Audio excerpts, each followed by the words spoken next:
പാരീസിൻ്റെ കുറച്ച് ഔട്ടറിലായിട്ടുള്ള ഒരു ഫാമിലാണ് നമ്മളിന്ന് പോകുന്നത്. അവിടെ ആപ്പിൾ ഫാം ഉണ്ട്. അതുപോലെ തന്നെ നമുക്ക് വെളിയിലോട്ട് വേണ്ട ആവശ്യമുള്ള എല്ലാ വെജിറ്റബിൾസും നമുക്ക് ഇവിടെ നിന്ന് വാങ്ങിക്കാൻ പറ്റും. നമ്മൾ വന്നിട്ട് ഹലവിൻ്റെ ടൈമിലായിരുന്നു. അപ്പോൾ പംകിൻ ഹാർവെസ്റ്റും അതിൻ്റെ കാർവിങ്ങും കാര്യങ്ങളൊക്കെ ഉണ്ടായിരുന്നു. അപ്പോൾ കുട്ടികൾക്കൊക്കെ ഭയങ്കര ഇഷ്ടമാവും. നല്ല തിരക്കും ഉണ്ടായിരുന്നു അവിടെ.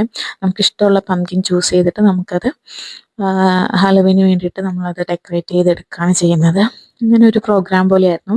പിന്നെ ഈ ഫാമിൽ ഒത്തിരി ആനിമൽസ് ഉണ്ട്.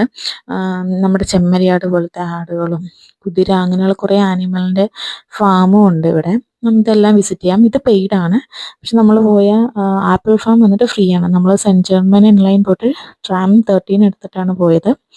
ഈ ഒരു ഫാമിലാണ് നമ്മളിന്ന് പോയിട്ടുണ്ടായിരുന്നത്. നമ്മൾ വീട്ടിൽ നിന്ന് നേരത്തെ രാവിലെ തന്നെ ഇറങ്ങി ആപ്പിൾ ഫാം വിസിറ്റ് ചെയ്യണം. പിന്നെ അവിടെ തന്നെ അത്യാവശ്യം സമയം ഉണ്ടെങ്കിൽ എല്ലാ വെജിറ്റബിൾസിൻ്റെയും സെഷനിൽ പോയിട്ട് നമുക്ക് വിസിറ്റ് ചെയ്യണം എന്ന് വിചാരിച്ചു. അതുകൊണ്ട് തന്നെ നേരത്തെ ഇറങ്ങിയിട്ടുണ്ടായിരുന്നു. അത് കഴിഞ്ഞിട്ട് വേണം നമുക്ക് പംകിൻ്റെ ഹാർവെസ്റ്റിന് പോകണം. അതിനുശേഷം ആനിമൽസിനെയും കാണാൻ പോകണം. അതുകൊണ്ട് നമ്മൾ രാവിലെ ഒരു 9 മണിയൊക്കെ ആയപ്പോഴത്തേക്കും വീട്ടിൽ നിന്ന് ഇറങ്ങി. നമ്മൾ പബ്ലിക് ട്രാൻസ്പോർട്ടിലാണ് പോകുന്നത്. ബസ്സിൽ പോയിട്ട് പിന്നെ അവിടെ നിന്ന് ട്രെയിനിലാണ് പോകുന്നത് സെൻറ്റ് ജർമ്മൻ ലൈനിൽ. അത്യാവശ്യം